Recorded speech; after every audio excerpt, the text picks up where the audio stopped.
So I thought I'd do a quick video to show you a water resistance test I've been doing with some inks that I have. The collection of inks is pretty random. I've gotten them as samples from Goulet pens, or I have a couple of bottles of these, but most of them are samples, so that's why it's kind of an eclectic bunch. And I know that most of these are not advertised as water-resistant ink, but I know that sometimes they can still have slightly water-resistant properties, so I was curious and I thought I'd give it a try with some of these, so hopefully this can be helpful to somebody. So I'll just run through them really quick. So Diamine Pink Champagne, really pretty shimmering ink. You can see the line is completely gone underneath that drop of water that's been sitting there for a few minutes now. I just decided to put a drop on each of these and just kind of let them sit. And Noodler's Polar Blue, that's definitely one of their bulletproof ones. I found it to be even more permanent than Noodler's Black, so it's very permanent, no change there. Diamine Terracotta, you can see a little bit of line there still, but it's obvious that if you get your writing wet, you're going to lose what you've got there. So Rohrer and Kingler Salix, however you say that. Looks like it's doing pretty good. Monteverde Mandarin Orange, completely gone.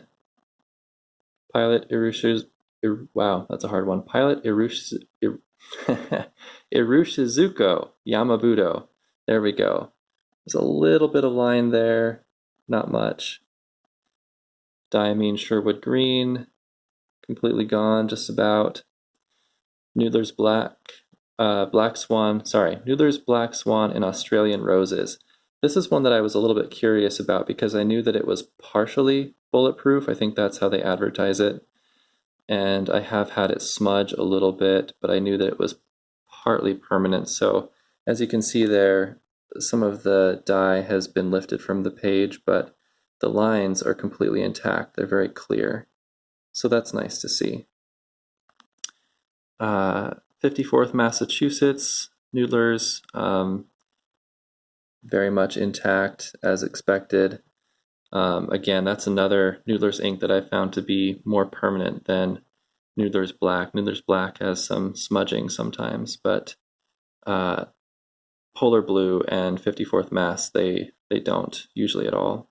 Diamine Inferno Orange, another pretty shimmering ink. The line's completely gone there. Noodler's Black, very, very intact.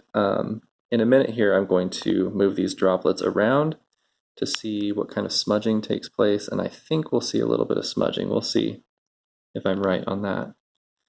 Noodler's Whaleman Sepia. Looks like maybe a little bit has lifted off the page, but the lines are still intact. Diamine Syrah. There's some line there still. That's interesting. So maybe there's some slight permanence. Monteverde Copper Noir. Not much left there. And Lamy Benitoite. You may have heard Benitoite at some point, but I looked it up.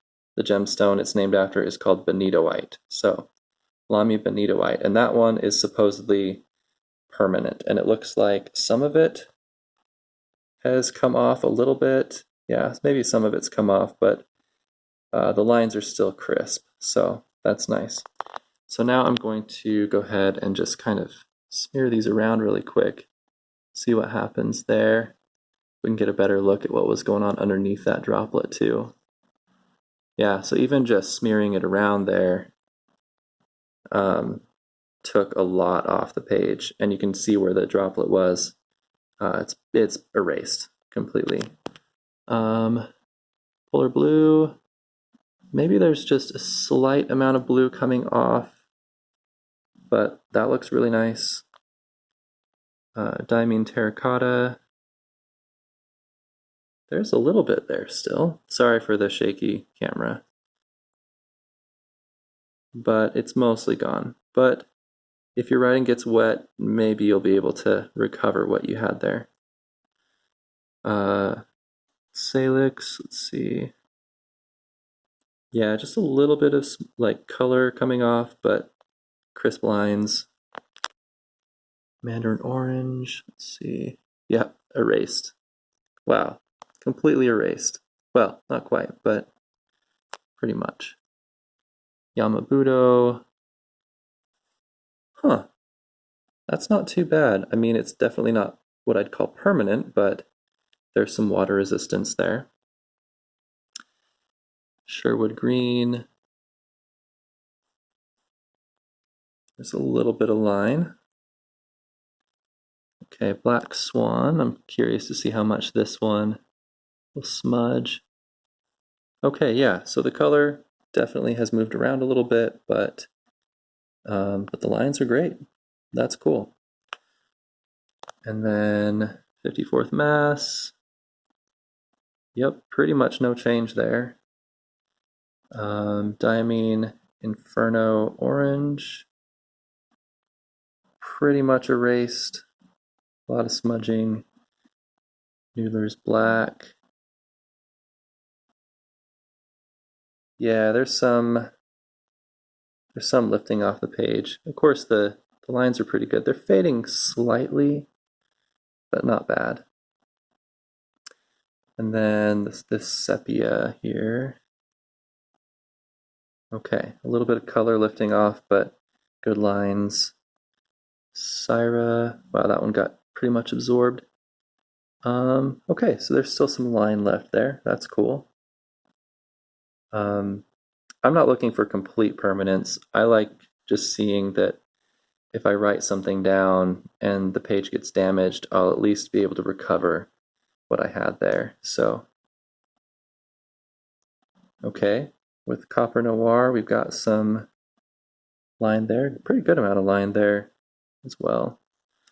And then Lamy Benitoite.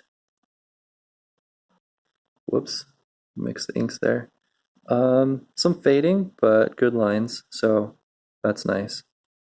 As you can tell, this is a very scientific process. I know exactly what I'm doing. Just kidding. This is really spontaneous, and I really have no idea what I'm doing, but hopefully this can help you if you're considering these inks, and if water resistance is important to you, maybe this can be helpful. I hope so. Bye.